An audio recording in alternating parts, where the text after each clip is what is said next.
וזכור הרעבים את המסוכים, ונשמע ארון האלוקים.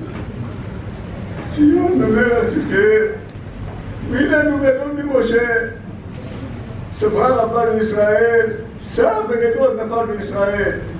נפלה עטרת ראשנו, אוי לנו כי חטאנו. כל דין נשמע מסיון ישודדנו, עלה מוות בחדוננו. חוזק בלעלה, ירושלים תתן קולה, כל בחיבה נחה, על רוע מזלה. כל מעבר נשמע, כי יבדה ירושלים כלחקתה, כל נהי בכי תבורים, עד מסיק לילות קיימים. וכל התורה זו היי במראה, זו תורה וזו שכרה. כל זעקה נשמע בגלות, בין החסרות של החלם ושכה על חרצת ושרון, לוחות בספרי לוחות ולוחים בארון, אחד המיוחד בתלמידיו של אהרון, פרסה ציון בידיה, ותסה זעקה מעליה, נפוץ כפי צעק בחבליה, כי אבדק ירושלים כלח עבדתה מעליה. נפקד ממנו איש הביניים, אחד מן הרמתיים, זדוקה שבעתיים, ההוא ונחמד לשמיים.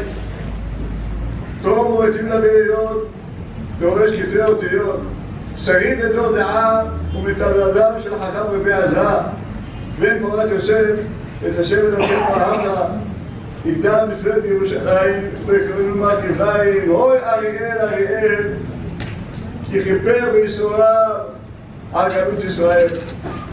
אוי רבותיי, אנחנו יודעים כמה וכמה סבל המנוח בייסורים, ואני רוצה לומר דבר אחד. הגאון רבי עקיבא איגר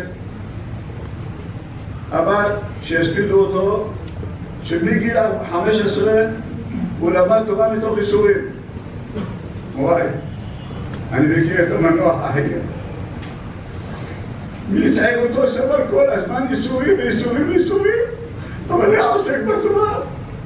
לא היה לו מנוחה מדבר זה, מדבר זה, מדבר זה, מדבר זה. אבל התורה לא עזב אותה, התורה הייתה כלי חמדתו, לא יכל לעזוב את התורה. לפעמים היו עצומות קשים עליו, ושהיה סבן באיזה חולי, אבל היה שווה לתקן לזה. לומד תורה מהבוקר עד הערב כדי להרגיש בצום, וככה עוסק בתורה. התורה הייתה המסעת נפש שלו. איבדנו אותו. אחי משה, איבדנו אותך. אין לנו כאלה, אין לנו חליפתו, אין לנו תמורתו.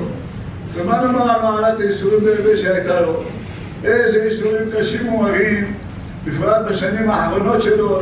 לא רק כל ימיו בישראל, בייסורים שהיה יכול אפשר לשבור אותה, אבל בשנים האחרונות היה בייסורים קשים ומרים שלא היה אפשר לשבור אותם.